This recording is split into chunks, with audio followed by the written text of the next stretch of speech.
Yan na naman, puro ka na naman cellphone. Nakikita na naman ilalaro mo, talagang hindi ka titigil dyan. Ang titing yan.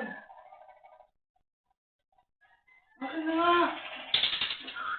Titing ka naman. Gapo ka cellphone. Titig ka na ba to? Tigilan mo na to, ha? Tika. Pagkain na, puro ka lang ng cellphone. Grabe. Bukas naman, ha?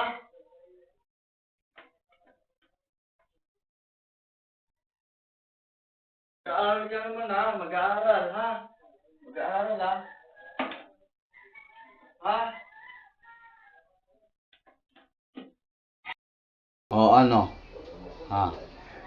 Nakita kita ngayon. Ganun ginagawa mo sa akin. Ha? Hindi tama yun. Di ba? Di ba? Magsalita ka. Opo.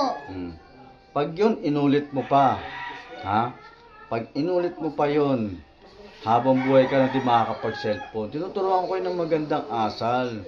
Pero anong ginagawa nyo? Di ba? Dapat hindi ganun. Mali yun. Bata ka pa lang eh. Tapos ganyan na ugali mo. Kaya ngayon pa lang, ayusin na natin yan. Ha? Huwag mo na ulitin yun, ha? Habang buhay ka hindi makakapag-cellphone pag ganyan ginawa mo. Kaya ngayon, 1 linggo wala kang cellphone. Mag-aaral ka muna magbasa. Ha? Ay, marunong ka na magbasa, di ba? O, tuturuan kita mag-times, mag-divide. Yun ang gagawin natin ngayon, ha?